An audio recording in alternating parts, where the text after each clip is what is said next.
boa tarde a todos, pessoal. Vamos dar início mais um debate, né? O segundo debate do processo de campanha aqui para a concorrência à direção do Campus Xerém. Eu queria dar alguns avisos antes de ler para vocês as normas desse segundo debate. A primeira aqui é que hoje acaba o período de campanha. Então, às 5 horas da tarde, não será mais permitido nenhum tipo de veiculação de material de campanha, seja ele por e-mail, seja ele por SIGA, seja ele por Facebook, bottom ou qualquer coisa partindo dos candidatos, ok? O segundo aviso que eu preciso dar é que a comissão precisa de mesários. A gente está sem mesário para o processo eleitoral, então a gente precisa de voluntários para que todos os dias de campanha a gente tenha um quórum mínimo de pessoas trabalhando para que a eleição ocorra, tá? Isso inclui alunos, tá? Não precisa ser servidor para ser mesário. Então, quem tiver disponível, puder ajudar o processo a acontecer, por favor, procure a comissão eleitoral. Para dar início aqui, primeiro, já que nesse debate não vai haver um bloco de apresentação das chapas, eu vou apresentar aqui. Vou apresentar aqui as duas chapas. Bom, à minha esquerda tem aqui a chapa 10, é composta pelo professor Robson e a professora Luísa.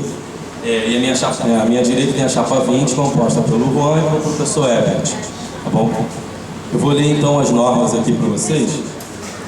Esse debate ficou levemente diferente quanto à formulação das perguntas vindas da comunidade. Então eu vou ler passo a passo aqui para não ficar nenhum tipo de dúvida. Bom, cada chapa poderá ser representada no debate pelo candidato a diretor da UFRJ, Paulo Xerém, pelo seu substituto eventual ou por ambos. Caso ambos, candidato, diretor e substituto, estejam presentes, somente um deles poderá responder uma pergunta específica e a respectiva tréplica da mesma pergunta. O debate será conduzido por um representante da comissão de consulta. Ele será o responsável pelo controle do tempo disponível pelas falas dos candidatos e atuará como mediador do debate. O tempo total previsto no debate é de 76 minutos, divididos em 2 blocos. O primeiro bloco é o bloco de perguntas da comunidade, com tempo total estimado em 42 minutos.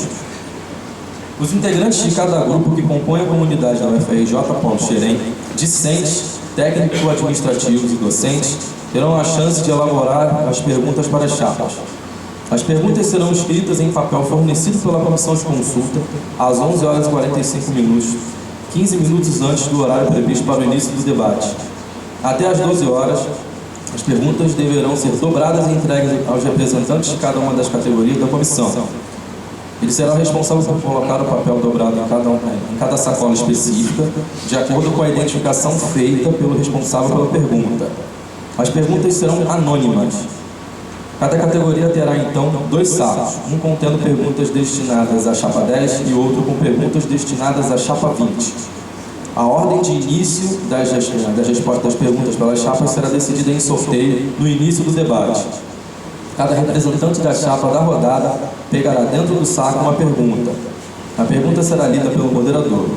Para cada pergunta serão dados aos candidatos 3 minutos de respostas, 2 minutos de réplica e 2 minutos de tréplica. O segundo bloco será o bloco das perguntas das chapas, com tempo total estimado em 28 minutos. Cada chapa terá direito a 2 perguntas endereçadas à chapa concorrente, totalizando 4 perguntas no bloco. Para cada pergunta será dado ao candidato 3 minutos de resposta, 2 minutos de réplica e 2 minutos de tréplica. A ordem de resposta das perguntas pelas chapas será decidida em sorteio durante o debate. Primeiro sorteio. E o terceiro é o bloco de considerações finais, com tempo total estimado em 6 minutos. Cada chapa terá direito a 3 minutos para considerações finais. O debate será considerado encerrado após o bloco das considerações finais.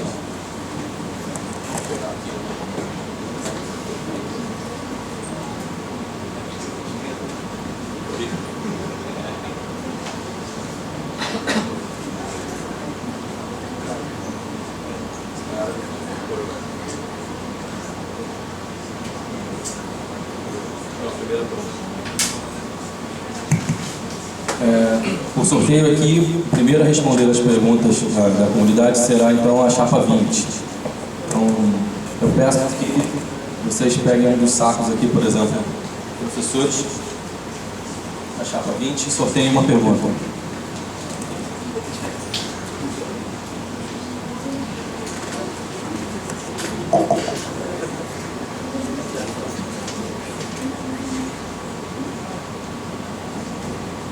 Bom, a pergunta feita pelos professores é: como ampliar a transparência da administração? Quem vai responder essa pergunta? Está disponível ali, sim, né? Alô? Oi, bom dia, boa tarde. Bom, essa é uma das preocupações da comunidade em todos os níveis, tanto professores, quanto técnicos, quanto alunos. De que maneira a gente vai melhorar isso? Porque atualmente não está sendo feito, não está sendo realizada uma administração transparente. Então a gente vai dar trabalho, a gente vai ter que trabalhar muito para fazer isso e vamos ter que conversar com as diferentes comissões para tentar fazer elas entenderem que isso é bom para elas mesmo e para a comunidade. Então, uma maneira é que toda a comissão, ela, após a reunião, ela tenha uma ata, uma minuta do que foi discutido durante a reunião e publicar isso na internet, não guardarem aquilo, está com tal professor, guardar, porque se colocar na internet em um link especial que diga, essa é a comissão de infraestrutura, por exemplo. Eu clico aqui e aparecem todas as reuniões nas quais tenha sido decidido alguma coisa. Essa é a nossa proposta. Esperamos que, por exemplo, que a comissão de infraestrutura entenda que isso é bom para ela e é bom para a comunidade também. E a mesma coisa com a comissão de eleição, a futura eleição, a outra comissão do regimento que tenha publicado as suas reuniões. E, logicamente, a CDPX, ela vai ter as suas atas publicadas, como tem sido feito ultimamente, né? Esse mês, a gente tem visto que a CDPX tem publicado as atas. Isso é bom porque as pessoas começam a valorar o que está sendo feito, porque dá muito trabalho mesmo, as pessoas das comissões, elas trabalham muito. Outra maneira de fazer isso transparente é chamando a comunidade para as reuniões, né? O que estamos fazendo agora, por exemplo, transmitindo para toda a comunidade. Isso aí vai ficar gravado. Agora não sei, acho que não tem internet agora, né? Mas vai ficar gravado. A pessoa que quiser ver depois, ela vai ver o que aconteceu durante essa reunião.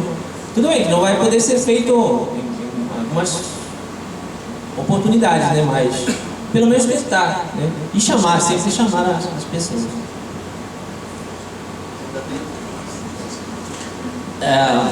Bom, essa é a nossa proposta, né?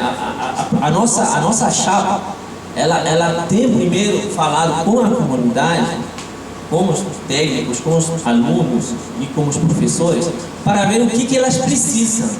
E essas são as coisas que elas precisam. A primeira coisa é transparência.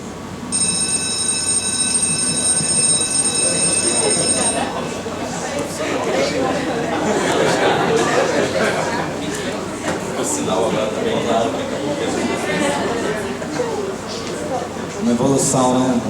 A gente vai melhorando cada debate. Boa tarde a todos. Transparência, na verdade, senhores, é importante, mas muitas vezes, na parte administrativa, o que acontece aqui no Polo são reuniões emergenciais. Muitas vezes o diretor tem que tomar uma decisão em 5 minutos, muitas vezes não tem como consultar a comunidade, decisões que afetam a todos, efetivamente. Claro que não é a melhor decisão, são decisões muitas vezes que conversa com o vice, né, o substituto eventual, mas é claro que, na verdade, que é uma coisa, às vezes, muito complicada, escrever uma ata e publicar. Escrever ata quer dizer que, às vezes, são reuniões muito cansativas, tensas, e alguém tem que escrever a ata, mas realmente é necessário que isso seja feito, é necessário que seja publicado. Tanto é que a nossa proposta existe, além disso, né, efetivamente, a publicação das atas, seja qual for a comissão, Tem a questão da prestação de contas, que vai ser aberta a todos, efetivamente, as contas todas. Tem uma questão nossa de uma reunião toda semana. Quem quiser, qualquer pessoa da comunidade do polo pode vir falar com o diretor, seja eu, seja a Luísa, ou qualquer uma diretora. Mas muitas vezes a publicação de atos, na verdade, também é uma questão de organização. É extremamente, tem que se organizar, planejar como é que vai se publicar essas atas junto com o grupo, né? O pessoal do TI vai ter que nos ajudar, efetivamente é isso, botar um modelo de página. Mas um problema...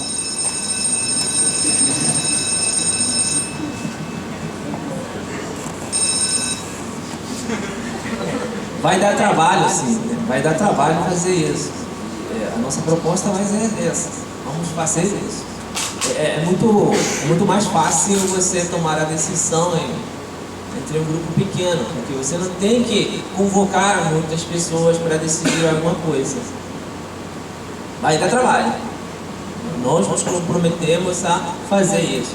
Quando forem coisas emergenciais, vamos também, de alguma maneira, documentar por que foi tomada essa decisão tão rapidamente. Para você, fecharam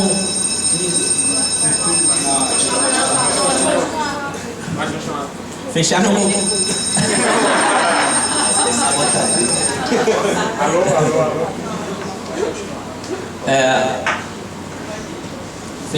o curso fecharam as vagas do curso de biotecnologia, a entrada de alunos, né? Mas temos que documentar por que foi feito isso, porque quanto tempo a direção teve para tomar essa decisão, né?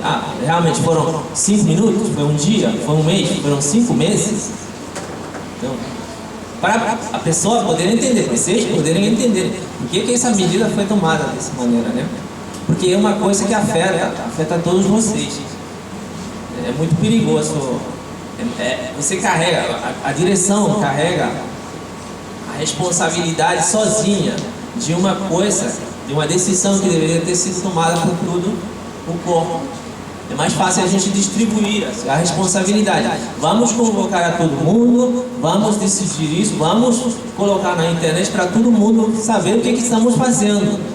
Se estamos fazendo a coisa errada, eles vão nos, talvez, dar opiniões, nos ajudar. Mas se estamos fazendo a coisa certa, Bem, agora vamos dar prosseguimento. A próxima pergunta vai ser para a chapa 10.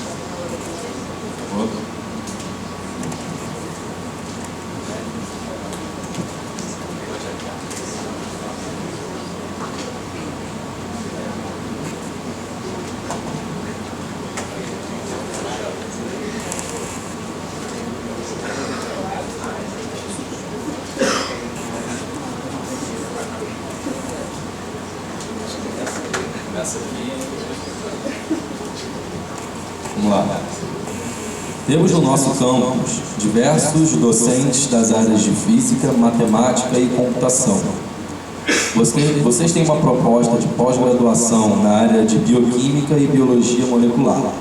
Vocês acham justo fazer uma pós-graduação que deixa muitos professores sem oportunidades de participar porque não são dessas áreas?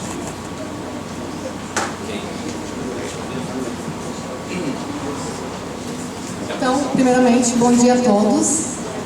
Realmente, o grupo de docentes aqui do campus Xerém é extremamente heterogêneo. A gente tem áreas exatas, né? Tem a área biológica.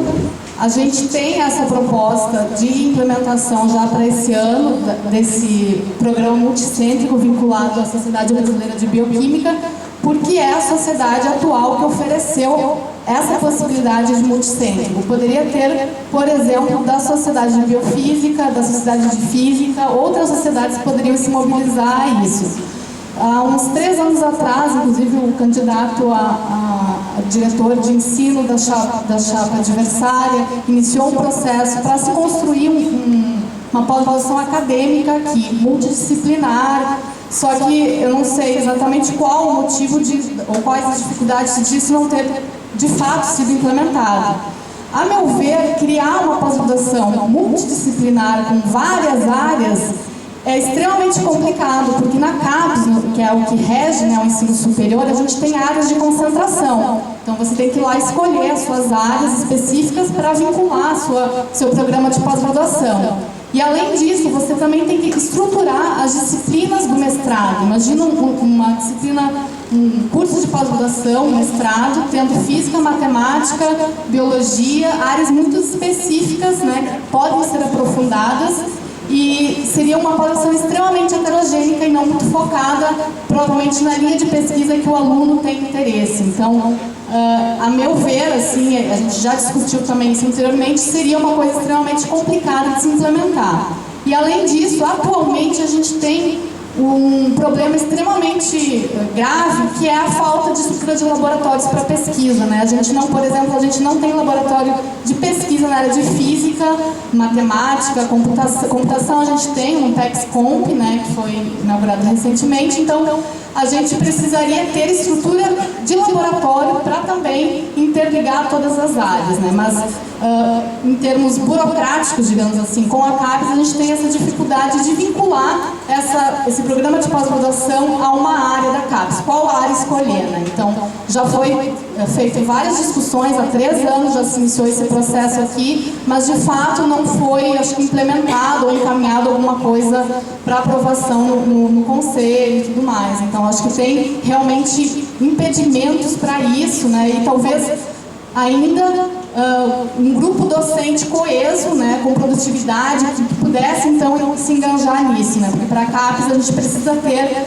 pesquisadores já conceituados, com produtividade em pesquisa. Então tem vários critérios também que são considerados extremamente importantes para a CAPES aprovar um programa de pós-graduação.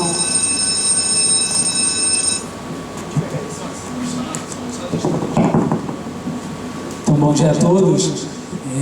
Segunda-feira agora a gente teve uma conversa com o professor Pedro Pascucci, que era o ex-coordenador da área interdisciplinar da CAPES. Ele continua trabalhando com a CAPES, né? E ele falou para a gente por que a gente não tem ainda. E essa questão de área interdisciplinar é para todos, e essa é uma proposta que está lá no nosso plano. Nós queremos que é uma pós-graduação acadêmica interdisciplinar que envolva computação, física, matemática e biologia. Queridos, nós conversamos com o líder da CAPES, ele perguntou por que vocês não fizeram ainda? E a gente, assim, a entrada tem agosto agora e agosto do ano que vem. A gente, não, professor, então vamos organizar para agosto do ano que vem. Ele, não, manda agosto desse ano, faça a sua proposta. Lembre, queridos, temos um laboratório de computação subutilizado.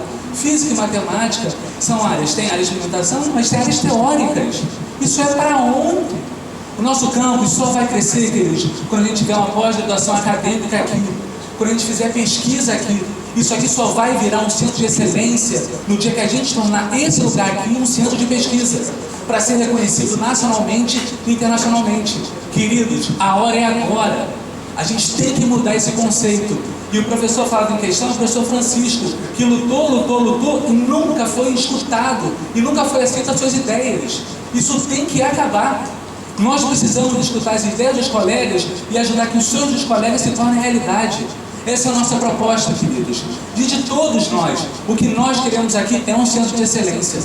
Então nós temos que lutar por isso. O Polo de Xerém pode ser um centro de excelência. Não é porque a gente está fora do fundão que a gente não pode ser. É pelo contrário, nós temos que ser. Quanto mais nós somos vistos, mais a gente vai ter força. A gente precisa se mostrar, e é através de pesquisa e inovação que a gente vai conseguir.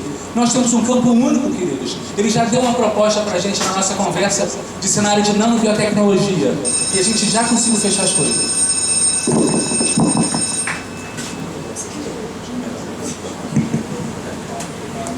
A criação de um programa de pós-graduação na área de bioquímica e biologia molecular não exclui nenhuma outra criação de programas de pós-graduação. Essa é uma oportunidade que surgiu recentemente, e isso não é uma coisa exclusiva da área biológica, para deixar extremamente claro aqui no debate. Então, uma coisa não exclui a outra. Então, se de fato já começou um processo, então quem sabe já tenha sido criado programa, um projeto pedagógico de fato para esse programa de pós-graduação, regimento e tudo mais, com disciplinas já definidas, estruturadas. Já tem um grupo de docentes, né, com as características que a CAPES exige. Então, realmente, tem que ser encaminhado e tem que ser estimulado, então, a criação disso. E, principalmente, eu acho que tem que ter projetos para a construção de laboratórios na área de física. Então, os professores também da área de exatas têm que estar engajados para construir esses laboratórios, como, por exemplo, no PEX Nano,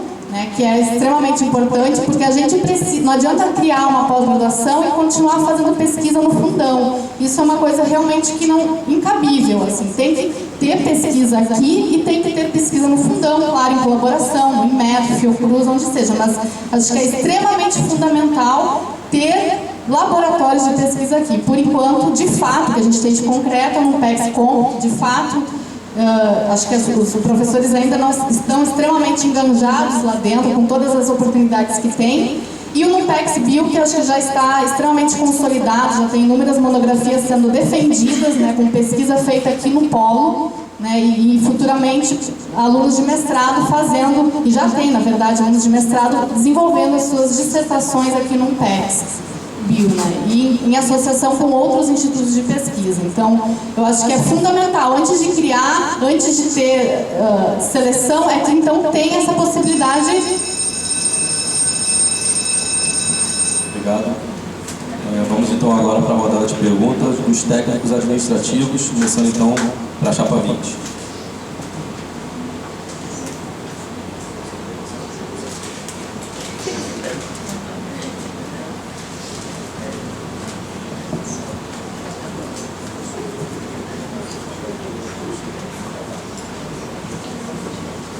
Bom, a pergunta é: qual é a proposta da chapa para o gerenciamento de recursos do polo?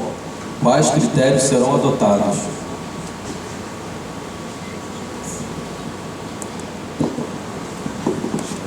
Gerenciamento, atualmente já tem um gerenciamento de recursos, né? A gente, cada área, ela solicita as compras, os materiais que precisam. Tem uma comissão de compras que ela se reúne para decidir sobre essa. Só que essa reunião ela deveria gerar um documento, né? Tem tal área que está recebendo tanto dinheiro, tal área que está recebendo tanto dinheiro. É o orçamento que o diretor administra. O diretor, ele deveria já agora estar produzindo esse orçamento, e esse orçamento deveria estar sendo já aprovado pela CDPX. Isso está nas normas promissórias.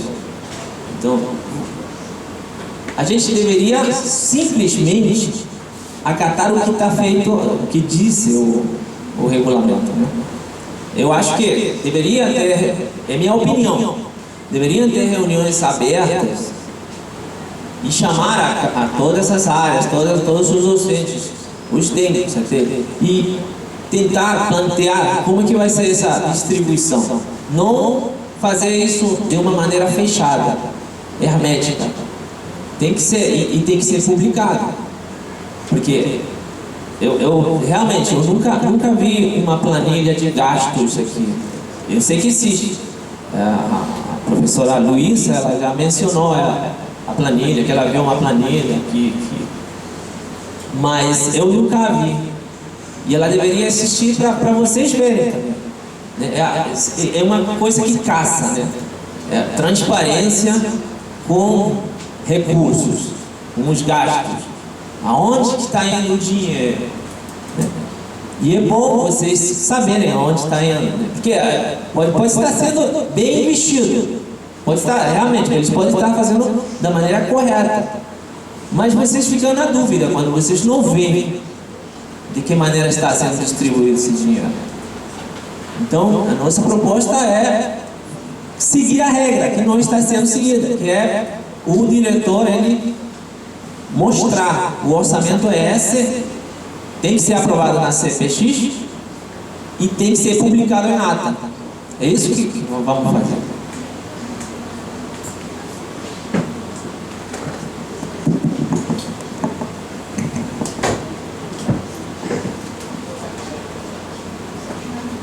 Bom, então em relação à transparência, à prestação de contas especificamente, eu acho que uma coisa muito recente que foi criada, realmente, como eu já falei no último debate, é a comissão de compras, que foi implementada no primeiro semestre de 2015, é uma maneira de mostrar, né, entre as comissões eleitas pelo corpo social, pelo corpo de docentes, né, principalmente, que são os representantes dos laboratórios de pesquisa e também de didático, né, e a comissão de biossegurança, por exemplo, e laboratório de Numpex Bio e administração da sede. Então, cada unidade tem a sua representação dentro dessa comissão e conversa na sua unidade sobre a sua demanda e leva a essa comissão quais são as necessidades. Então, em cima disso é feita uma estimativa de gastos, né? E isso foi criado muito recentemente, realmente não funcionou muito bem, porque no ano de 2015, por exemplo, a terceira parcela do orçamento participativo não foi paga. Então, como que a gente faz uma previsão, uma gestão com um recurso que não é pago? Então, como que a gente... Isso é emergencial. Por mais que você tenha um planejamento, você não consegue cumprir porque o que nós deveríamos ter recebido não foi pago. Então, assim, a gente esbarra em vários problemas ao longo dessa nossa programação, que pode ser linda no papel, a gente pode ter um regulamento todo definido, mas na hora de executar na prática, a gente simplesmente não recebe o repasse, por exemplo, a terceira parcela do orçamento participativo. E além disso, a gente tem esse problema grave, que é o pregão eletrônico, adesão a atas, que a gente não tem um número de funcionários suficiente para correr atrás disso. Então, isso é outro problema, que a gente tem que lutar para ter mais funcionários e também lutar para ser uma unidade gestora independente da biofísica. Então, tudo isso vai contribuir e, obviamente, se for necessário...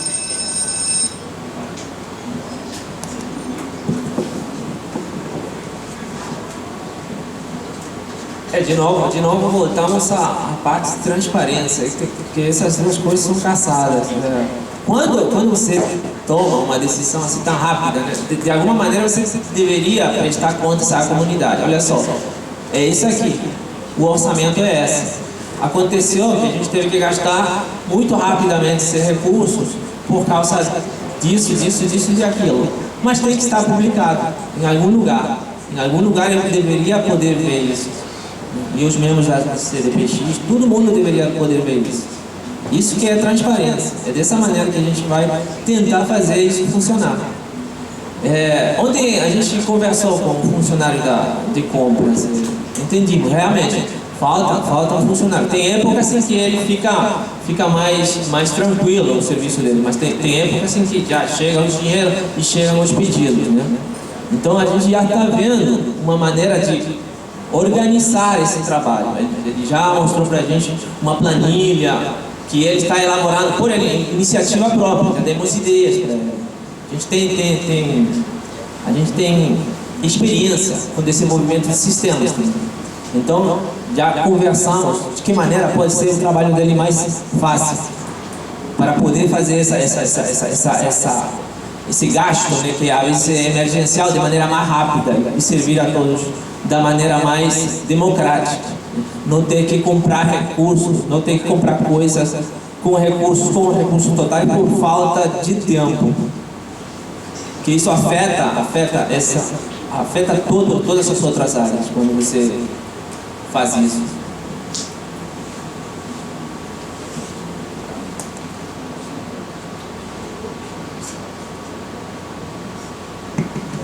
Obrigado, candidato. Agora a gente vai passar para a pergunta dos técnicos para a chapa 10.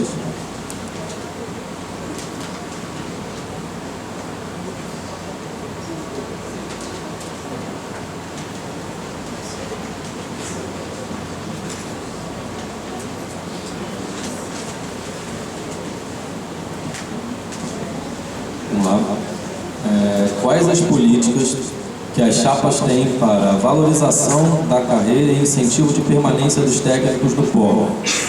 Uma das opções também não seria deixá-los ocupar cargos que foram criados para serem ocupados por eles, como o cargo de diretor administrativo?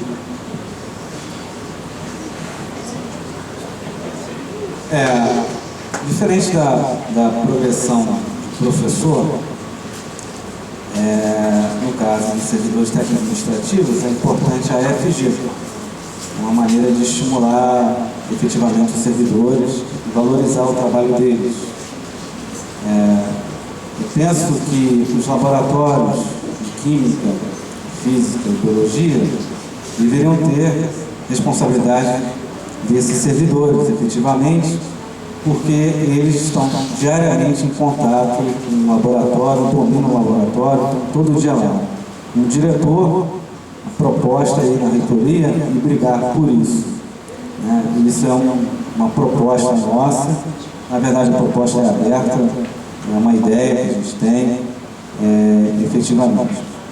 A outra questão que é importante é que o diretor, bem como os diretores, de uma maneira geral, devem conversar com os setores especificamente e conversar efetivamente com os servidores, vendo as necessidades de cada um, individuais, vendo a necessidade de cada setor efetivamente e vendo como o diretor pode, de alguma maneira, trabalhar isso para que esse trabalho feito pelo servidor seja mais eficiente e, teoricamente, uma maneira de valorizar esse servidor.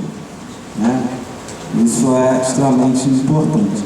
A segunda questão que eu acho que é importante em relação aos técnicos servidores administrativos é capacitá-los, trazer cursos ou levá-los para fazer cursos na reitoria que aumente a produtividade deles, seja online ou seja presencial, mas como diretor a nossa proposta é essa, de capacitá-los e fazer com que o trabalho deles cada vez fique mais eficiente, gerando menos retrabalho. É essa a nossa proposta, a nossa chapa.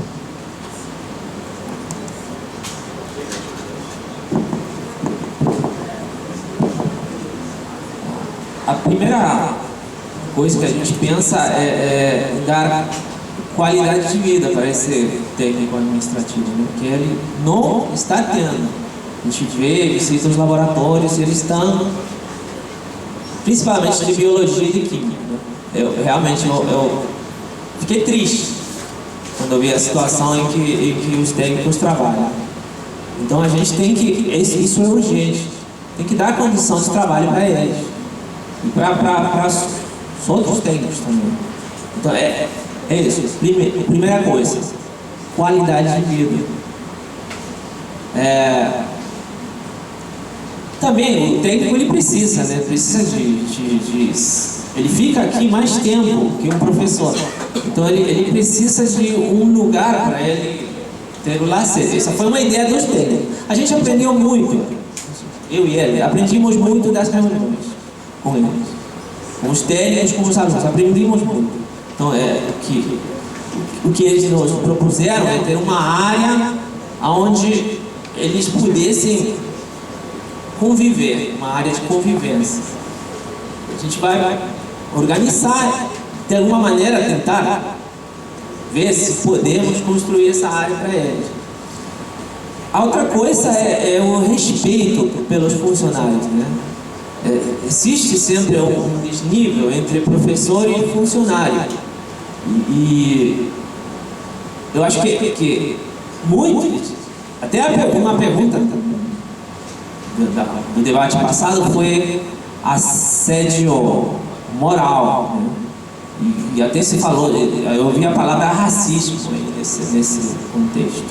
Eu fiquei impressionado. Será que isso existe? Se a pessoa está perguntando assim, é isso, é porque alguma vez já passou por isso. Especificamente nos laboratórios de Química e Biologia, são da Fundec. Então, é uma coisa complicada de mexer nisso, porque precisa da autorização da Fundec, mas a gente, de alguma maneira, tem que melhorar essa relação, até para, por exemplo, no laboratório de Biologia tem um fundo lá residente há anos, que os profissionais lá, de vez em quando, devem ter alguma alergia residente efetivamente a isso. Precisa a gente ter uma relação melhor com a Fundec E aí vem, né, a proposta, independente da chapa, é melhorar a relação com a Fundec para que possa limpar e efetivamente tornar a vida melhor deles, né, no trabalho, efetivamente. Vira e mexe, o funcionário fica doente, uma alergia crônica, uma rinite crônica, eu vejo isso constantemente. Isso é fato, efetivamente, que é fungo, né? Fungo, efetivamente. Em relação a assédio, uma das coisas que mais me assustaram aqui na universidade são muitas vezes os e-mails e assédio que é feito aos servidores. Tem vários e-mails muito ruins, se fosse uma instituição privada, certamente estariam demitidos. Vários e-mails, né? Mas também existe assédio aos alunos também, em sala de aula muitas vezes. Então isso é uma prática que a gente tem que coibir, não deixar, efetivamente. Quanto à questão de racismo, abrir sindicância, porque racismo é crime. Não se deve fazer isso absolutamente com ninguém. Essa é a proposta.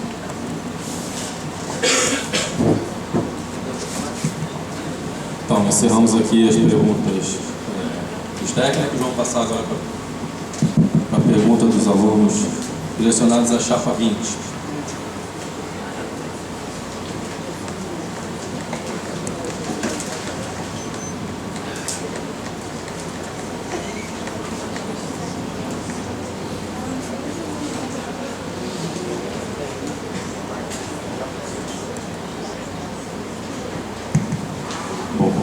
Pergunta é: muitos alunos reclamam da falta de diálogo sobre os cursos.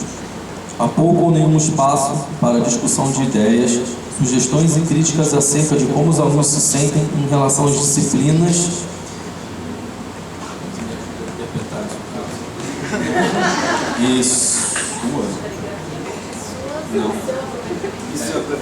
E seu aproveitamento. Acho que eu vou ler de novo, talvez tenham perdido o raciocínio. Muitos alunos reclamam da falta de diálogo sobre os cursos. Há pouco ou nenhum espaço para discussão de ideias, sugestões e críticas acerca de como os alunos se sentem em relação às disciplinas e seu aproveitamento.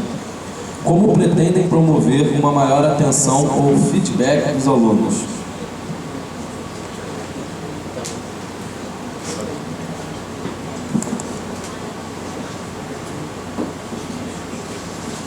Queridos alunos, vocês têm o direito e o dever de participarem desse processo. Esse processo ele deve existir. Então, assim, não podemos deixar que todas as questões emergenciais atrapalhem o desenvolvimento dos cursos. Então, hoje está acontecendo a mudança, né, um planejamento via IDE da biofísica, para ter essa melhoria. Então, assim, isso é um processo contínuo, onde o aluno ele tem que fazer parte.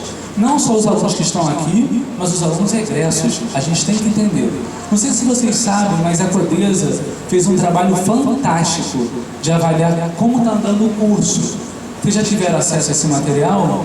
Uma pena, esse trabalho fantástico da Codesa, para o número de alunos, número de egressos, número de existentes. E a gente, quando foi visitá-los para conversar, a gente viu esse trabalho, a gente viu o número de reprovações, a gente viu o número de existências, e a gente tem que planejar como mudar essa história.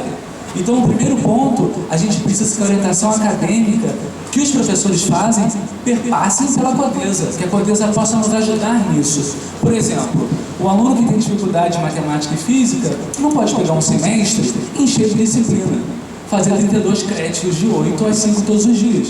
Se você tem dificuldade, você tem que planejar, você diminui um pouquinho o semestre para você estudar mais para essas matérias, mas no outro você vai e pega a brasa nas biológicas que você prefere. Isso, gente, tem a ver com planejamento e olhar o aluno. É muito cômodo chegar e falar assim, o aluno está na graduação, ele que se vira.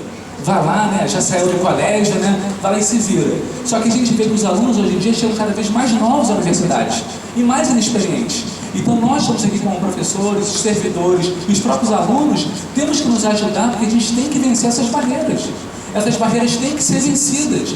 Então, por exemplo, se existe um grupo de alunos que tem uma dificuldade tremenda, uma disciplina de matemática, a gente tem que pensar em ter matemática zero. Uma matemática para preparar essa pessoa para a matemática. Se nossos alunos têm dificuldade em física, então tem que ter física zero, gente. Isso é um olhar novo da universidade sobre o aluno. Tá certo? A nossa maior vitrine é o aluno. Se a gente não trabalhar para valorizar o aluno, a gente nunca vai mudar o nosso contexto. Então, assim, hoje, os professores lá da sede me pedem para eu indicar alunos para eles do Polo de Xerém, porque os alunos chegam na prova de mestrado e passam super bem. Os alunos são dedicados. Então, assim, isso é um trabalho que mostra que vocês, alunos, são nossa maior vitrine. Então, vocês devem ser valorizados, vocês devem ser ouvidos. Esse processo de mudança tem que acontecer, nós temos que melhorar. O curso de biotecnologia, gente, tem que melhorar muito. Precisa de mais disciplinas técnicas, vocês precisam saber sabendo fazer um cultivar, vocês precisam aprender muitas coisas aqui que vocês não estão aprendendo. Eu fiz técnico em biotecnologia e eu sinto falta de estudos. Eu tinha disciplina de cultura de células que eu cuidava da minha célula, do início ao fim.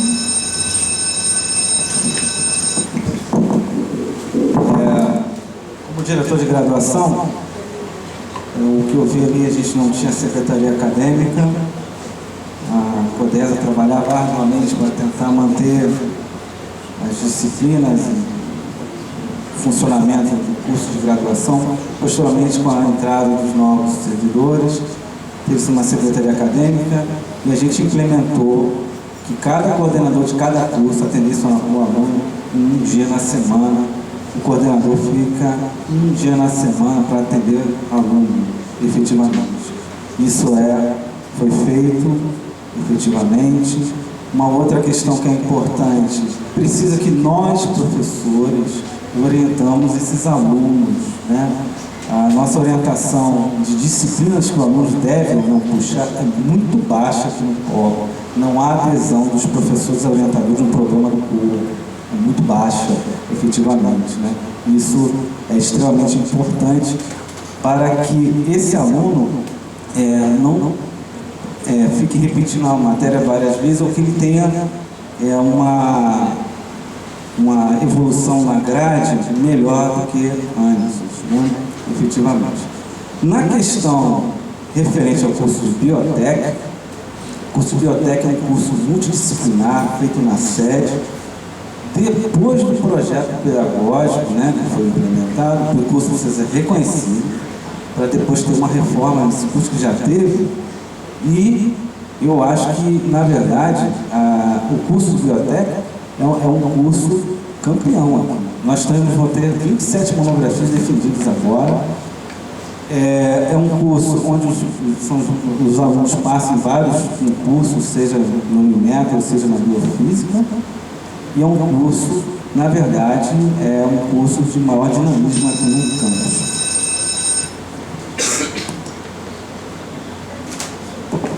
Queridos, como a gente pode ter um curso de biotec que os alunos não têm base em química orgânica? E aí? Nós temos que melhorar, queridos. Nós temos que melhorar, por isso tem que ter o NDE funcionando, os alunos têm que ter acesso ao NDE. O nosso colegiado de biotec é lá na sede, o colegiado do Instituto de Biofísica, do nosso curso de Biofísica, ele foi desfeito. Isso não pode acontecer, porque essas estruturas acadêmicas, o NDE e o colegiado, são onde vocês, alunos, podem reclamar, podem criticar, fazer suas exigências. Onde tudo fica baseado na direção e na coordenação, vocês não entram. Ou a gente muda, e tem que ser agora. O colegiado de biotec tem que ser trazido para cá. Não pode ser da sede, que nunca se reúne. Tá certo? A gente tem que mudar isso e tem que ser para já. Nós temos que lutar, porque vocês, alunos, têm que ter o direito de reclamar. Nós precisamos melhorar, tá certo? A gente precisa atingir o nosso aluno da melhor forma. E precisamos muito que vocês, alunos, participem desse processo. Então, assim, as suas demandas, nós vamos fazer o máximo possível e impossível para tentar atendê-las de forma democrática, conversada nos nossos fóruns de discussões. Porque nós precisamos melhorar. Nós temos uma escola técnica federal de Clínica, que agora é FRJ, com 30 anos de experiência com a tecnologia. Nós fomos visitar, eu e a professora Fernanda e a professora Marisa, e ficamos assim, boquiabertos, mas são 30 anos. Por que não pedir ajuda a eles? Por que não trocar experiências? Por que não organizar uma semana de biotecnologia juntos? Gente, a gente tem que se associar, a gente tem que se unir. Então, assim, a gente não vai ficar, a gente não tem aqui, não vai fazer, bate na porta lá da instituição e pede, será que meu aluno pode fazer aula de alimentos aqui, uma aula prática? Eles receberam doação da Coca-Cola, tem máquina de maionese, máquina de tudo. Então, assim, no curso de biotec, você tem que ter tecnologia de alimentos. Tem que ter, gente. Se a gente não tem estrutura aqui, vamos pedir ajuda e vamos fazer em outro lugar. Tá certo? Então, assim, as FRJ se ajudam, nós não podemos ficar sentados. Não tem estrutura, então não vamos fazer. Nós temos que conseguir fazer a coisa da melhor forma. Obrigado, candidato. Agora a gente vai dar prosseguimento e vai sortear a pergunta dos alunos para a chapa 10.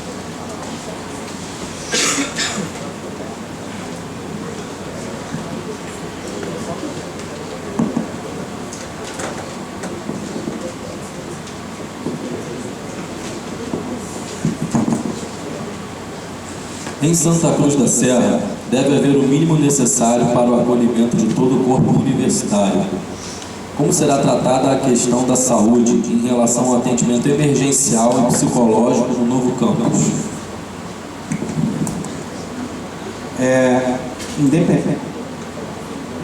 Independente da chapa, isso é uma questão primordial. Hoje no campus temos vários alunos com problemas psicoeducacionais, muito alertados pela Codesa, alunos com transtornos bipolares, alunos necessitados de atendimento psicológico efetivo. Conversei muito com a dona Arnaldo nesse tempo todo, e a gente alguns alunos eu já vi o trabalho dela, que é extremamente efetivo. E a sugestão que eu dou, independente da chapa, são duas coisas que eu acho que são extremamente importantes. Primeiro, tem que ter um psicólogo, um assistente social, pelo menos uma vez na semana, no polo miseravelmente. A segunda proposta, que eu acho que independente da chapa, é que os próximos concursos de servidores e técnicos administrativos tem que se contratar psicólogos e assistentes sociais para o campus chefe. Nós estamos aumentando a quantidade de alunos, são alunos que têm um perfil diferente, que a universidade não sabe lidar com esses alunos que têm vários tipos de carência e que foram jogados, a palavra é essa, no campus, sem nenhum tipo de atendimento, assistência da universidade. Seja alojamento, seja alimentação e seja esse atendimento psicológico. Independente da chapa, isso é necessário. Na verdade, é necessário ontem. Acontece que existem alguns problemas com a divisão, que acho que é a DAI, sobre a liberação desse profissional, mas o diretor, independente da chapa, tem que negociar isso de uma maneira que o psicólogo esteja e uma assistência social esteja para esses alunos. Não são poucos alunos com problemas, senhor. São vários alunos que eu tenho visto por aí. Alguns conversam comigo, mas vale ressaltar o trabalho da Codesa.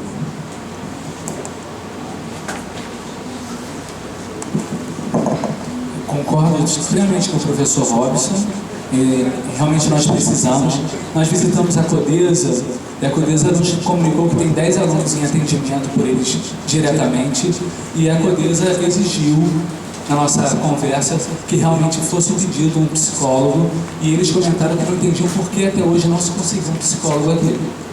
Então, eles levantaram algumas questões, mas o que ficou claro para a gente é que isso já era para ter sido feito há muito tempo. Então, assim, eu como professor admito que eu não fazia ideia antes de visitar a Codesa. Então, quando a gente foi conversar com a Codesa, eles nos apresentaram isso e pediram, por favor, nós precisamos resolver isso. E a maior forma é realmente ter pelo menos uma vez por semana um psicólogo aqui. Nós temos um servidor, que é da Secretaria de Graduação, que é o Paulo, que ele é psicólogo, faz doutorado, então a gente até conversou talvez a possibilidade dele poder ajudar a Codesa. Ele não estaria nessa função, mas a gente tem como negociar e conversar. O ponto é que nós precisamos resolver essa questão. Ela é gravíssima. E nós temos que, já pensando em Santa Cruz, mapear realmente hospitais, como que a gente vai fazer, como um aluno nosso pode ser protegido. Quer dizer, a Comissão de Infraestrutura, ela vai ter que apresentar isso para a gente, todo esse planejamento de escape, saída, hospital. Essa comissão ela tem que trazer isso para a gente, e a gente tem que pensar no aluno, caríssimos, em todos os níveis, tá certo? Inclusive pensar assim, em tudo, né? O aluno tem que ter internet, o aluno tem que ter computador, tá certo? Como o aluno vai estudar sem ter internet hoje em dia? A gente tem que pensar no aluno hoje de forma global. Antes, era o sistema aula-professor, não é mais isso. A gente tem que dar totais condições do aluno, saúde, educacionais, pessoais. A gente precisa ter uma formação integral. E a universidade, ela tem essa obrigação e esse dever de ajudar e apoiar o aluno. Então nós queremos, como chapa 20 ou chapa 10, com certeza, tem que se pensar e focar no aluno. A gente precisa que o aluno tenha condições ideais. Alunos sem internet não têm condições iguais.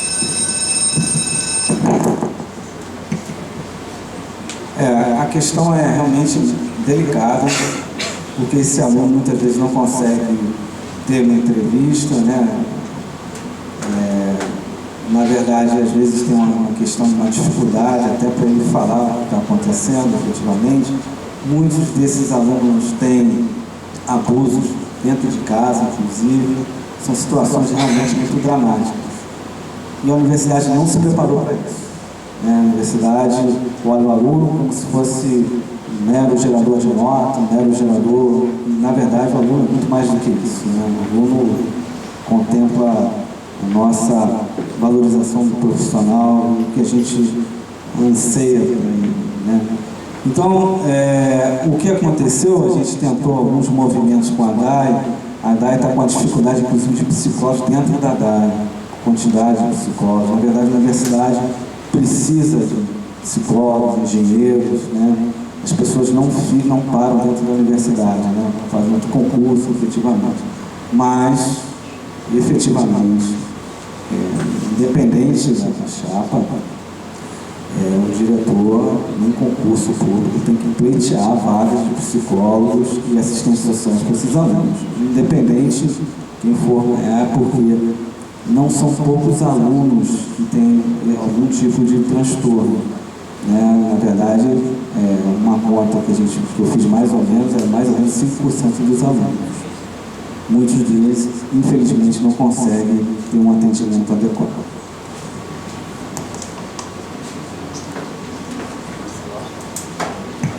Então, está encerrado o primeiro bloco de perguntas da comunidade. A gente vai dar início agora ao segundo bloco, que é feito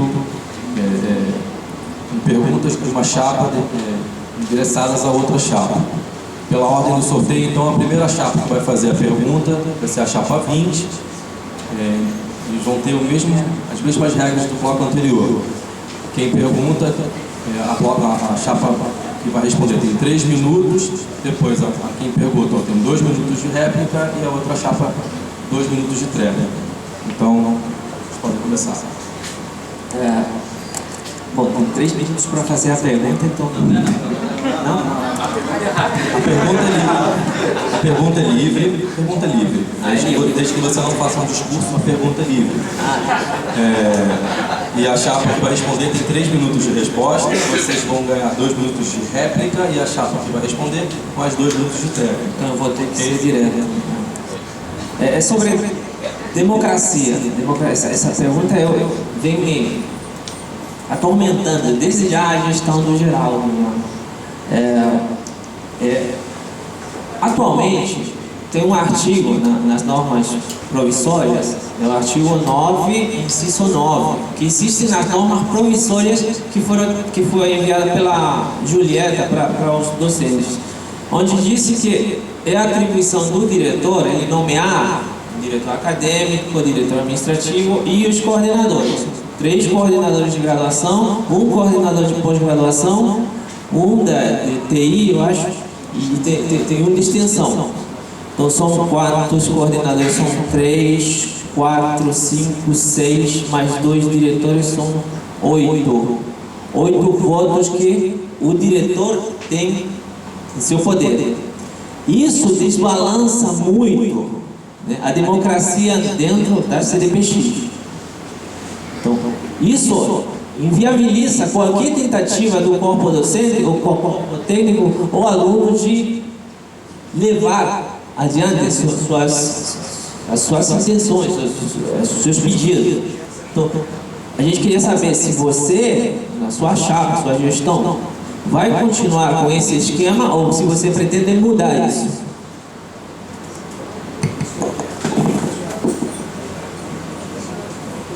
Bom, as normas provisórias aprovadas recentemente, publicadas, elas foram construídas não somente pela direção, foi representante de todas as classes aqui do campus. Então, tanto alunos aprovaram isso, representante de alunos, quanto representantes de técnicos, todo mundo presente na comissão e nas reuniões que se tinham periódicas, a gente tinha reuniões periódicas para se elaborar essas normas provisórias com quórum baixíssimo, então esse quórum realmente assim, eram pouquíssimas pessoas trabalhando para elaborar e reelaborar várias vezes, porque isso ficou em números, sei lá, uns 3 anos na mesa do reitor, então a gente tinha que reescrever, então chamava-se as pessoas para ajudar, uma comissão para organizar essas normas provisórias, e eu vejo que ali era o momento das pessoas de fato colocarem as suas opiniões e entrar em debate e votação. E isso foi o que aconteceu. Então as pessoas aprovaram aquelas normas provisórias aqui na unidade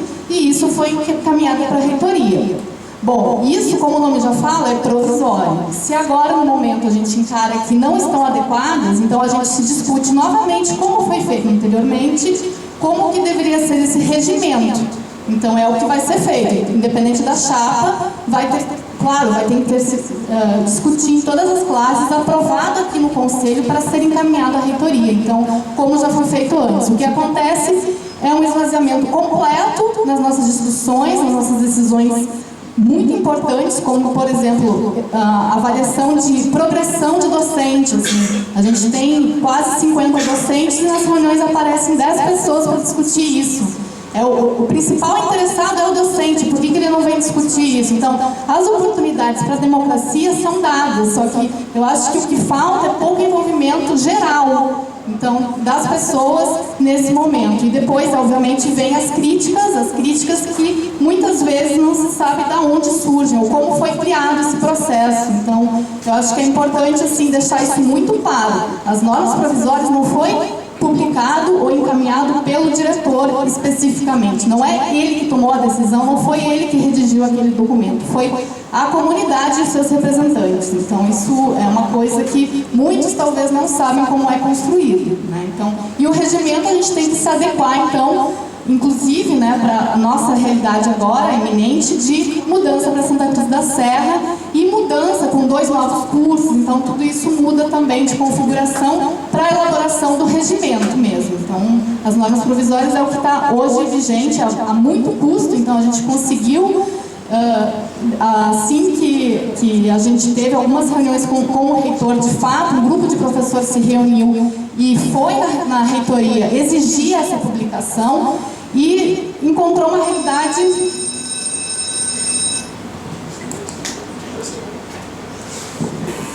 Bom, eu acho extremamente difícil uma categoria ela aceitar um diretor ter esse peso de 8 votos. Isso ninguém aceitaria. Então, tem um mecanismo, né? Chega lá na comissão, a comissão cria as normas, chega na CDPX e o diretor já tem esse poder. E ele vota, quer dizer, tem os coordenadores que ele nomeou, já é assim. É essa CDPX que está fazendo a votação disso. Então, a comissão trabalhou, reuniu docentes, reuniu alunos, técnicos, para chegar na atual CDPX, com coordenadores que já foram nomeados. Então, você não tem como tirar esse poder desse diretor. A minha pergunta foi, se você ia continuar fazendo isso? Então, a resposta é simples. E uma coisa, no boletim oficial, essa atribuição, ela não existe. A atribuição existe no que foi passado, né, pela comissão, de que seria o diretor que nomeasse essas pessoas. Mas no boletim oficial que o reitor assinou, esse artigo não existe. Então isso fica no ar. Quem tem esse poder? Mas vamos pensar, o diretor tem esse poder, deveria ter esse poder? A minha pergunta foi essa. Você vai continuar fazendo isso? Ou você acha que tem que mudar?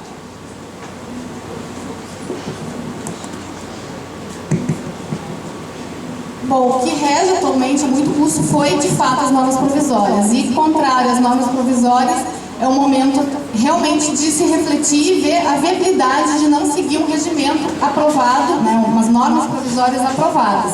Mas se isso for possível de ser alterado, essas normas provisórias, acho que é plausível, então, de ser mudado. Então, acho que é uma questão a ser discutida. E lembrando, inicialmente, como foi implementado o campus, né, o Xerém, foi um cargo de confiança dado, né, ao professor Geraldo e à professora Raquel como substituto eventual. Então, desde o início da sua formação, não existia, obviamente, a direção, a eleição inicial para se construir isso. Então, o que aconteceu até então, de 2008 até agora, né, porque o primeiro processo eleitoral que está acontecendo foi cargos de confiança das unidades proponentes da sede. Então, são inúmeras unidades proponentes, na qual se inclui o Instituto de Biofísica, que atualmente é ainda a gestora administrativa, né, de recursos aqui do polo. E então precisa se discutir muito isso, né? Então vai do histórico mesmo das unidades proponentes da sede nomearem pessoas, cargos de confiança, assim como o reitor determina quem serão os seus cargos de confiança para assumir as pró-reitorias, e toda a estrutura da universidade acontece através disso. A gente não elege o nosso pró-reitor de graduação, a gente não elege o nosso coordenador que fica na reitoria tratando dos nossos processos. Então isso é a estrutura da universidade mesmo, que tem que seguir um regimento ou uma norma provisória publicada e discutida, né, teoricamente na unidade, que é o que foi feito aqui no polo. Então eu vejo que não vejo a princípio outra maneira de fazer isso, né? Por enquanto é essa que tanto a universidade... Já deixo o microfone para vocês têm agora tempo de formular uma pergunta para a Chapa 20. Bom, então, frequentemente as reuniões do corpo social apresentam baixo quórum, inclusive em assuntos de grande relevância, como eu acabei de falar, como a elaboração das normas provisórias e também a progressão docente. De que maneira vocês pretendem estimular a presença e participação na tomada de decisões do corpo social, nos fóruns permanentes que vocês estão propondo, que são quinzenais, nos fóruns extraordinários, que são mensais, no CDPX, que é mensal, e também nos encontros setorizados e personalizados? Então, eu gostaria de saber de vocês como que vocês vão estimular isso em todo o corpo social. Excelente pergunta, Luiz, obrigado. A questão toda é o seguinte, caríssimos. Foi feita uma reunião onde foi convocado os docentes que precisavam de ajuda em relação à mudança. Esse auditório aqui estava cheio. E nesse dia, foi pedido nossa ajuda para medir mesa, medir cadeira. Quando foi pedido, os professores vieram. Então, a gente acredita muito no potencial do nosso professor aqui. A gente precisa estimulá-lo. Da mesma forma que tem que estimular o aluno, tem que estimular o servidor técnico administrativo, tem que estimular o docente. O docente não tem uma mesa aqui. Eu não tenho uma mesa para atender vocês. Então, assim, como esse docente vai estar estimulado para estar aqui? A gente precisa fazer um trabalho, e não é um trabalho de meio público, esse docente para todo mundo, não, é um trabalho individual. A gente precisa conseguir trazer esse docente para nos ajudar. Eu vou dar um exemplo. O professor Robson me convocou para ajudar a fazer as defesas de monografia. Eu prontamente aceitei. Depois mandei e-mail. Isso nunca aconteceu. Mandei e-mail 1, 2, 3, 4 vezes. Quando eu vou poder fazer? Quando eu vou poder começar? E depois não foi marcada essa reunião comigo para eu poder ajudar. Quer dizer, eu me dispus. Então, assim, nós precisamos, pode dar certo, preciso de ajuda, e na hora que a pessoa se oferece, tá certo? Aí você não chama. E, gente, chamar professor não vai atingir mandando e-mail para todo mundo. É um trabalho individual. Eu sempre estive à disposição de todo mundo para ajudar. E, assim, eu acho que isso que a gente tem que ver. Tem vários professores dispostos a ajudar. Então, assim, conforme a gente conversa, a gente vai poder. Agora, se não pode, é a gente, assim, chamar de vez em quando. Eu lembro dessa reunião, daqui, o auditório estava cheio, tá certo? Quando foi feita até a questão da progressão, muitos professores vieram, muitos professores. Então, assim, depende de como você chama, depende de como você estimula esse professor, e ele, gente, tem que ser estimulado, tá certo? Então, assim, o professor Juan está lutando na comissão de infraestrutura, mas ele saiu. Os professores têm mesa. É a forma que esse professor vai ficar aqui. Ele tem que ter uma sala. Esse professor não tem, gente. O professor não tem uma sala. O professor não tem uma sala para te receber. Como a gente vai estimular esse professor? Nós precisamos mudar. O polo tem que ser para todos. Ah, o professor que só fica 4 horas na semana. Então tá, ele vai ter a mesa. Porque no dia que ele quiser ficar 8, ele vai ficar 8. No dia que ele quiser ficar 16, ele vai ficar 16. E a gente vai estimular esse professor. A gente vem conversando como a gente vai fazer isso. Mas a primeira coisa é dar condições mínimas. E claro, o professor tem que se sentir importante. Não adianta você vir aqui e a sua palavra não ser ouvida. A gente já deu várias ideias que nunca foram escutadas. Não são escutadas. A gente está se candidatando porque a gente queria que nossas ideias fossem ouvidas. E a gente quer ganhar para que a gente possa escutar os outros candidatos, escutar todos os outros. Porque assim que se cresce, gente, é escutando o outro. A gente sabe que é muito pesado, é muito difícil.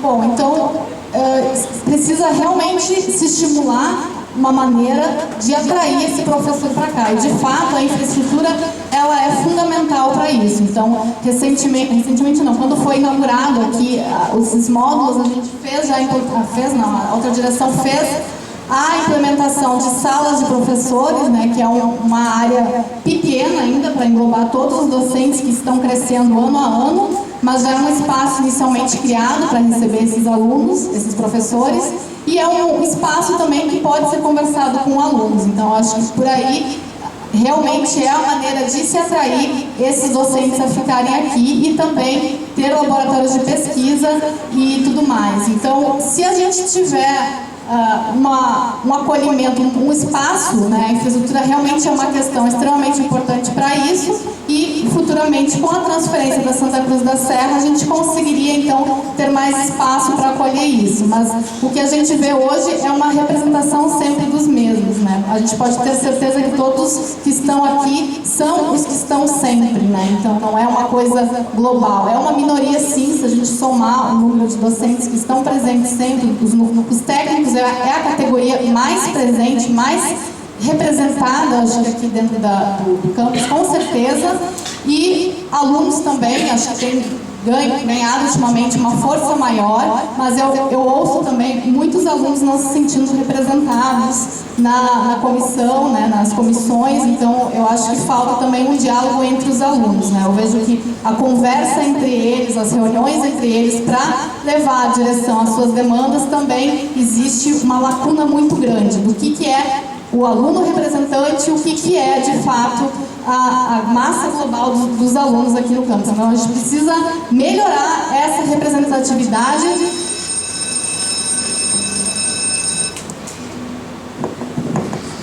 Temos que atrair esses professores. Então, eu queria, nesse segundo, falar exatamente dos matemáticos e dos físicos. Então, assim, quem de vocês gostaria, talvez, de fazer uma monografia com matemática e física? Muitos não, certo? E aí, como a gente vai agradar esse professor? Por isso que o professor Juan aqui está lutando para ter engenharia física, que vai ser um curso onde vão ter professores, vão ter alunos interessados em fazer estágio com esses professores. Aí você cria uma pós-graduação acadêmica, que tem a computação, física e matemática e biologia. Esse professor vai querer orientar aqui. Agora, o que adianta? O nosso curso é multidisciplinar, então tem física e matemática, mas eles não têm o néctar, que é o aluno. O aluno é o mel, tá certo? O aluno que você pode orientar e desenvolver a sua tese. Então, queridos, se eles não têm isso, nós temos que fornecer. Porque até hoje a gente não tem o Prof. Mate, que é a pós-graduação, né, para formação de professores de matemática. Por que quando a professora Mônica tentou lutar, não se teve apoio para ter, então, a pós-graduação de professores de física? Nós temos que lutar, caríssimo, para que esses professores consigam ter alunos. Lembrem disso, o aluno é o néctar. Então, assim, nós estamos pensando em todos os professores. A gente não pode pensar só na biologia. O NUPEC Civil realmente é uma grande conquista, ele é lindo. Dá para se fazer muita coisa aqui. Mas os físicos, os matemáticos não tem nada? Isso é injusto, caríssimos. Então, a gente precisa estimular. Então, até estimular também a empresa Júnior. Ontem a gente conheceu o trabalho, foi um trabalho fantástico. A gente precisa estimular que essas coisas aconteçam. Então, como se estimula? Através de debate, democracia, escutando o outro, vendo a oportunidade, o que ele deseja. Então, a gente tem certeza que com o curso da engenharia física e com um espaço democrático e tendo a oportunidade para todos, a gente vai conseguir estimular mais os professores. Tenho certeza que quando a gente tiver a pós-graduação acadêmica aqui, todos vão querer ficar mais aqui.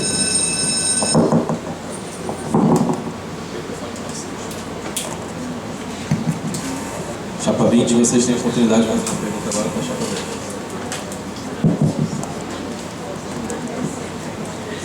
Professor Robson, professora Luísa. A pergunta é sem pós-graduação, mas como a gente já conversou, fazer a pergunta sobre negligência. A gente, conversando com todos os setores, o que a gente percebeu que existia negligência de ações. Então eu queria trazer aqui um exemplo. Não se tem telefone. Não se tem ramal de telefone. Então se liga para o Nutex Bio e não é para lá, a pessoa diz, não, liga aqui de novo. E eu não vou atender para que o outro setor atenda. E isso já está há anos. E a gente foi conversar com o pessoal da TI, eles falaram que se tem tudo para se ter, já tem o fichão PABX. Então já tem tudo para atender isso. A gente quer entender por que isso foi negligenciado. E diversas outras coisas, né? Como a gente falou já do laboratório. Mas essa questão do telefone, caríssimos, eu não sabia. A gente foi visitar e a gente ficou espantado. Como você pode ser funcionário e trabalhar sem ter um telefone?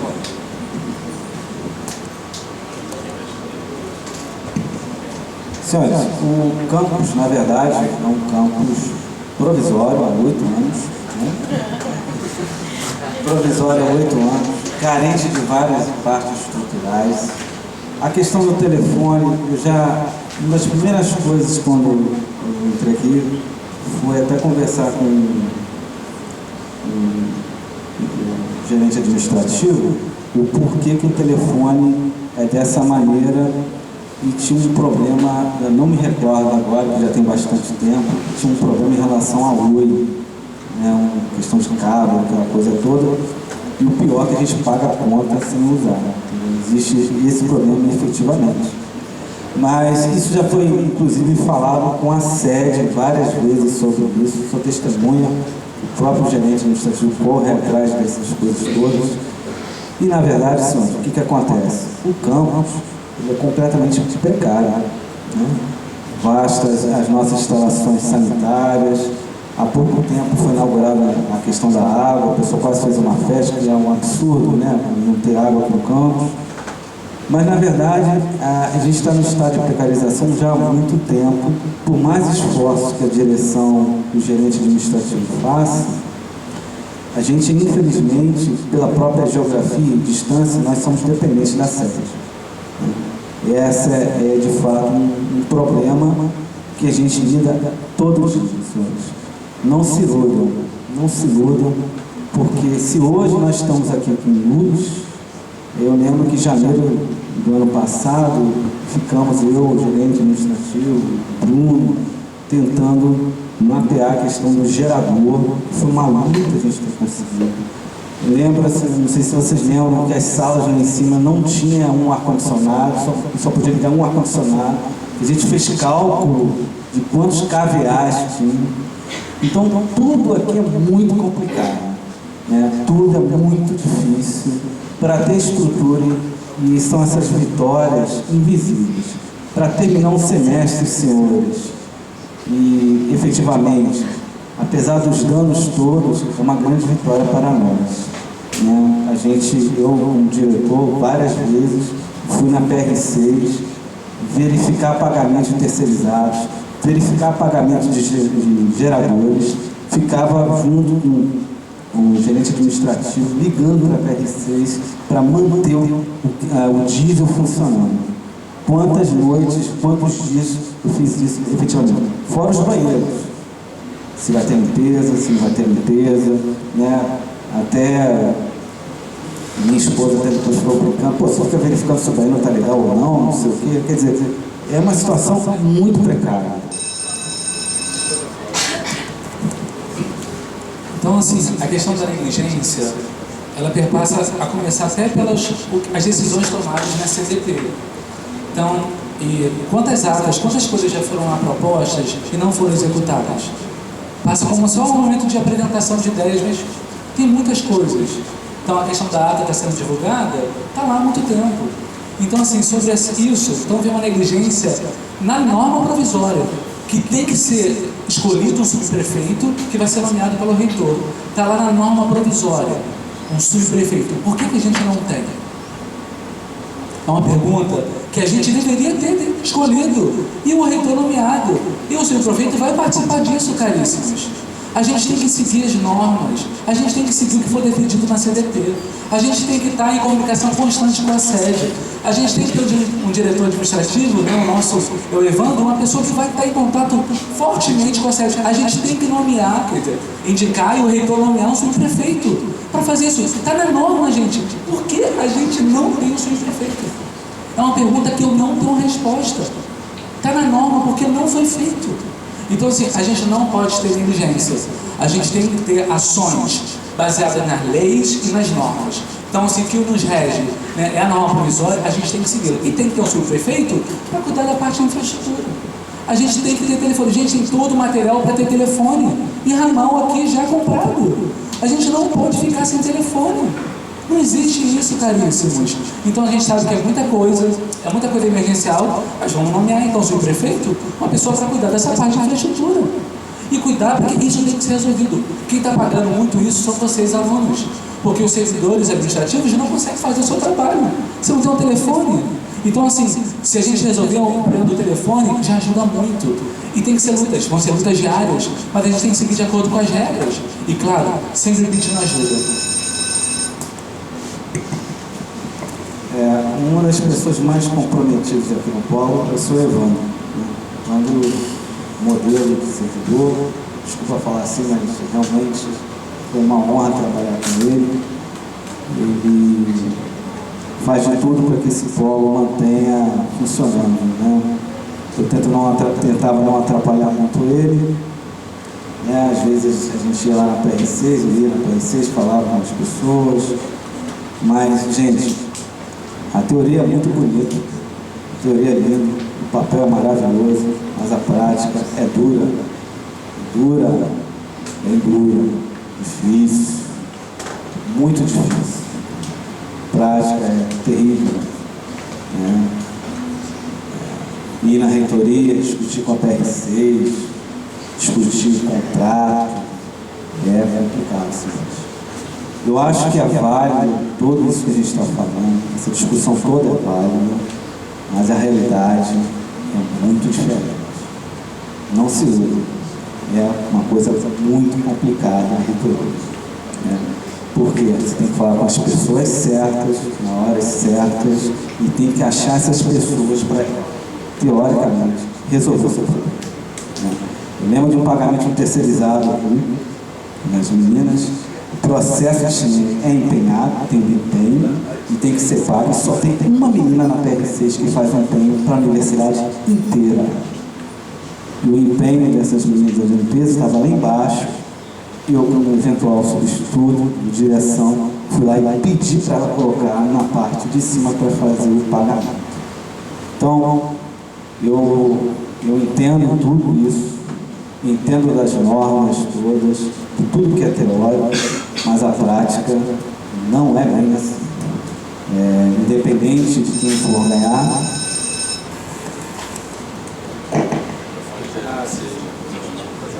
Eu vou perguntar ao Juan, porque eu li a proposta dele de gestão, mapa estratégico, e aí eu fiquei, o Juan pegou o modelo SWOT, que é um modelo muito utilizado em várias empresas.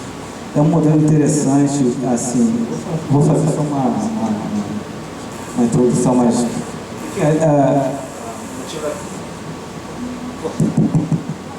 o motivo da pergunta, na verdade, é para tentar ajudar, independente dessa questão, para ajudar, efetivamente, tentar contribuir alguma coisa.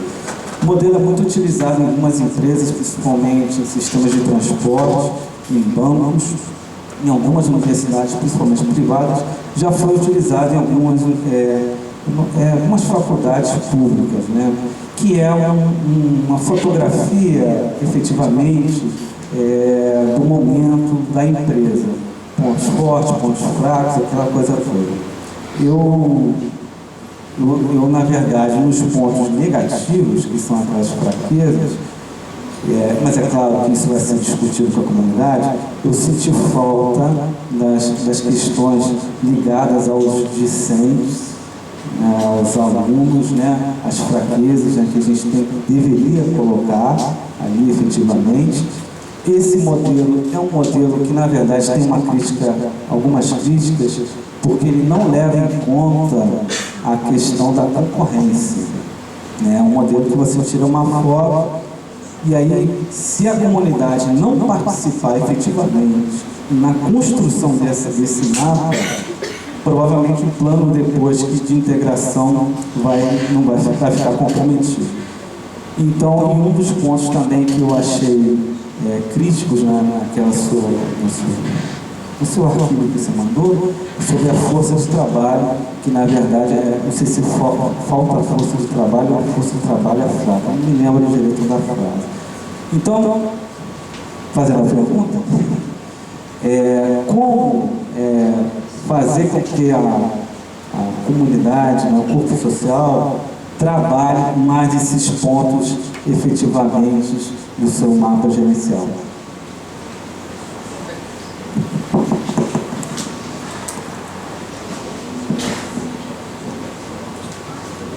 Esse arquivo que eu enviei é só o começo. É um estudo que eu fiz, a parte teórica, né? Mas ainda tem a parte prática.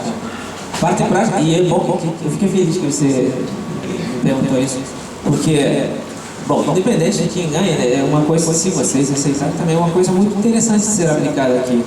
A parte prática, ela é feita com um sistema. E eu já tenho pesquisado e encontrei um sistema que faz isso, um sistema de gerenciamento, de gestão estratégica, é o G-Planners. Eu já entrei em contato com a empresa que faz isso. Eles dão palestras, eles vêm até aqui e dão palestras. Já conversei, mas ainda não vimos. Isso aí pode ser usado também para os técnicos como uma capacitação. O que a gente quer fazer é mudar a maneira de pensar, aprender, ensinar as pessoas a planejar. Esse exemplo que eu dei é um exemplo global da universidade, do polo todo, né? É a parte teórica. Aí depois a gente vai colocar o sistema para funcionar e utilizar. A gente quer usar isso, a gente quer ser exemplo para a própria universidade, porque a universidade não faz isso. O que se faz é ter um plano que siga todas as exigências do MEC, né?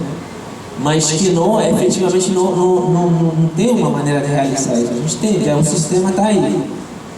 Infelizmente não posso mostrar agora, mas eu vou mandar para vocês o link para vocês verem.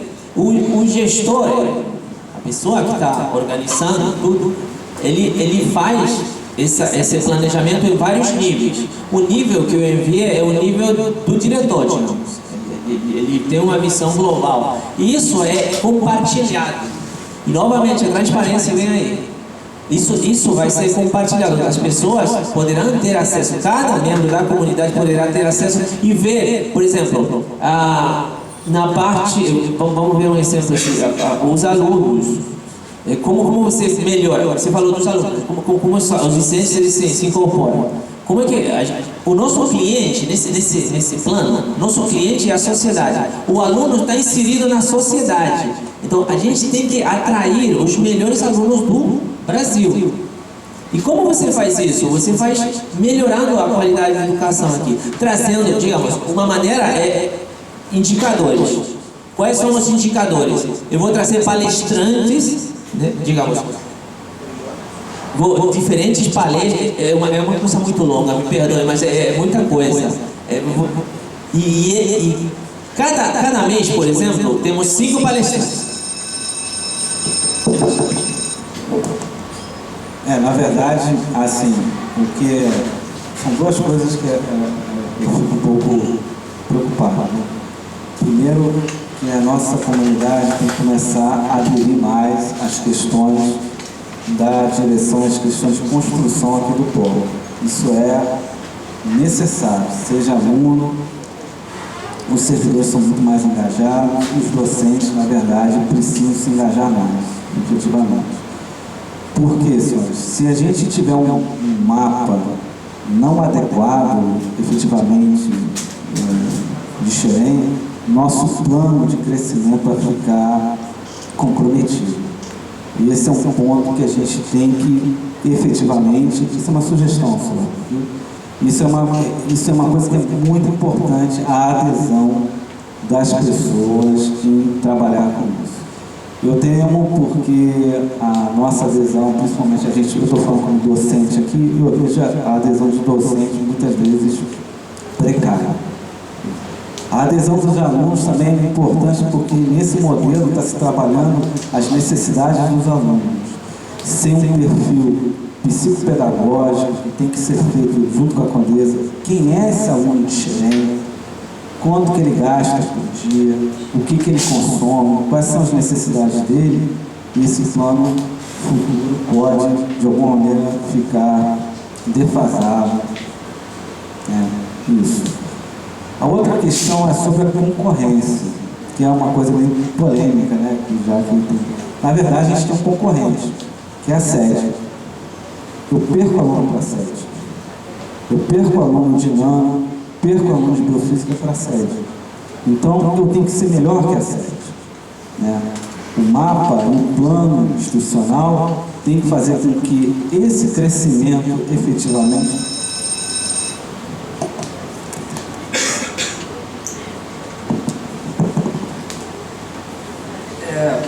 a sede é um concorrente, mas também é um cliente da gente, porque ele vai ser nosso cliente no sentido de que a gente precisa de recursos e da ajuda deles para fazer as coisas acontecerem aqui. A gente precisa, nesse plano, a gente tem que colocar a visibilidade do campus. De alguma maneira, a gente tem que chamar esses clientes para cá. O cliente, a gente tinha falado dos alunos do Brasil todo, da reitoria, da UFRJ sede, a gente tem que seduzir eles. Como é que a gente vai seduzir eles? Precisamos ter visibilidade. Como vamos ter essa visibilidade? Vamos fazer, ideia dos alunos, né? Vamos fazer vídeo das pesquisas que são desenvolvidas aqui e mostrar para fora. Mostrar fazer esse canal é importantíssimo, porque a gente precisa seduzir os melhores alunos, a UFRJ, a Prefeitura de Duque de Caxias tem que ser seduzida, porque as pessoas até passam por aqui e não sabem que aqui tem um polo importantíssimo. Né? Eu mesmo ontem fiquei surpreso com a empresa Júnior. Eu confesso, eu não conhecia o que estava sendo feito pela empresa Júnior. E eu fiquei muito feliz de saber das coisas que eles estão fazendo. E demos essa ideia, vamos colocar isso em vídeos, vamos botar no YouTube, vamos ser visíveis, vamos chamar essa UFRJ, que é a nossa concorrente, vamos seduzir ela para ela investir aqui. Porque quando a gente é invisível, do jeito que a gente está agora, invisível, as pessoas não nos dão valor. Quando eles souberem grande potencial que tem aqui, e eu acredito que muitos docentes daqui, eles acreditam.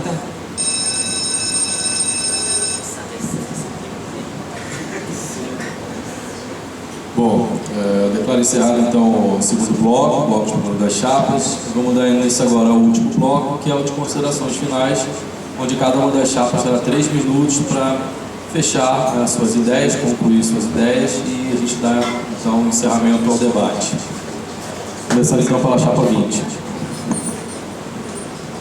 Queria muito agradecer todos e todas, servidores administrativos, servidores docentes e alunos. Agradecer muito aos componentes da nossa chapa, o professor Francisco, o professor Vô, a professora Cecília, a professora Eliane, a professora Fernanda, a professora Bianca, a professora Fernanda, se eu esqueci alguém, me desculpem. Agradecer a todos os alunos que nos ajudaram, né, os alunos que fizeram o nosso site, o nosso Facebook. Os servidores técnicos administrativos nos apoiaram muito, conversamos muito antes de fazer nossas propostas. Então, agradecer a todos que participaram desse processo. Agradecer também ao professor Robson e à professora Luísa da forma elegante que foi conduzida essa eleição. Agradecer à comissão pelo trabalho feito e pedir nesse momento a união de todos nós. Nós, Paulo Xerém, temos que nos unir para poder vencer tudo que vem pela frente. A mudança, se tornar conhecido nacionalmente e internacionalmente, é um grande desafio e todos nós temos que participar. Independente de quem vença, nós todos temos que unir as forças e fazer que isso aconteça. É a única forma do nosso polo ser reconhecido. Nós contamos com a ajuda de todos. Se vocês optarem pela chapa 20, nós vamos querer a ajuda de vocês, nós vamos querer a ajuda dos componentes da chapa 10, porque nós vamos ser uma coisa única.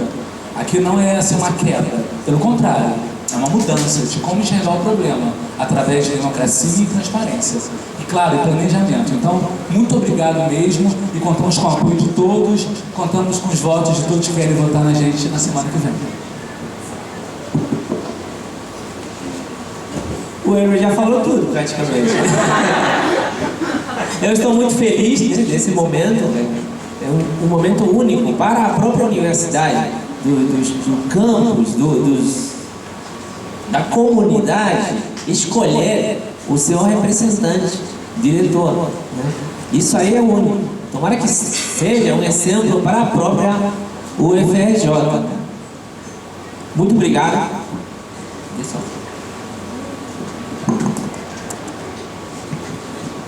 Deixa a professora Luísa com a voz mais bonita. O sotaque, né?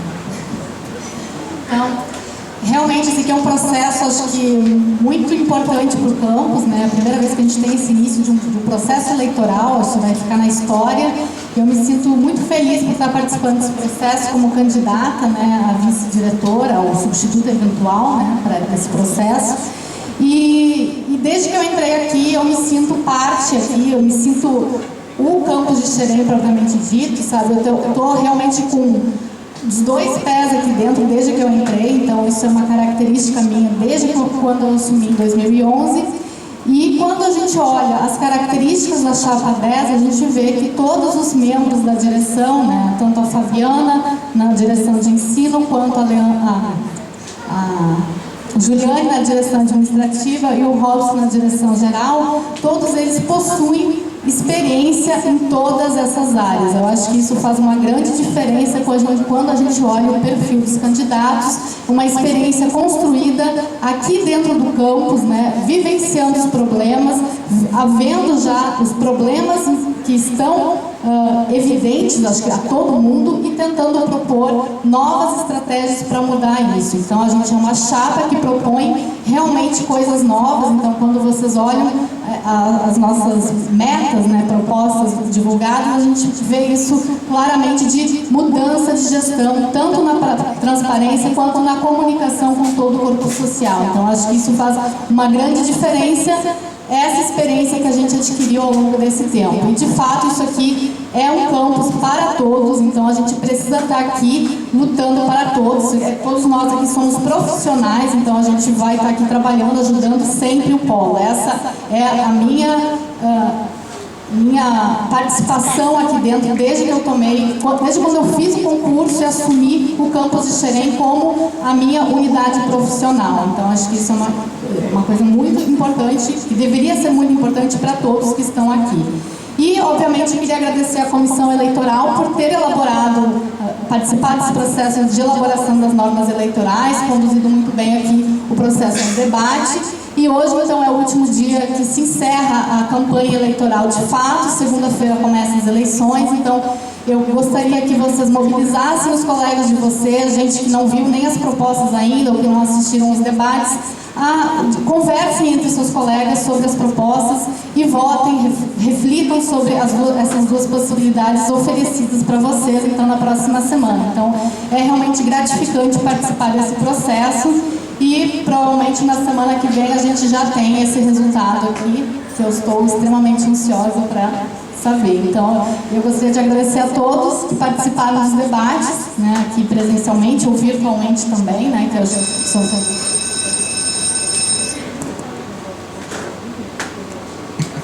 É a minha vez de agradecer a todos vocês, tá, pela participação, vocês que estão vendo pela internet também.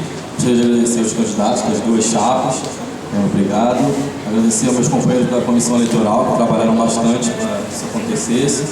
Ao pessoal do TI, que deu uma força danada para a gente, para que esse debate fosse transmitido. E reforçar o pedido que já foi feito por todas as chapas, que vocês participem ativamente do processo eleitoral. E reforçar o pedido de mesários para a semana que vem. A gente precisa que vocês participem para que a eleição ocorra de forma fluida e sem estresse para ninguém. Tá? Muito obrigado e eu declaro encerrado o debate.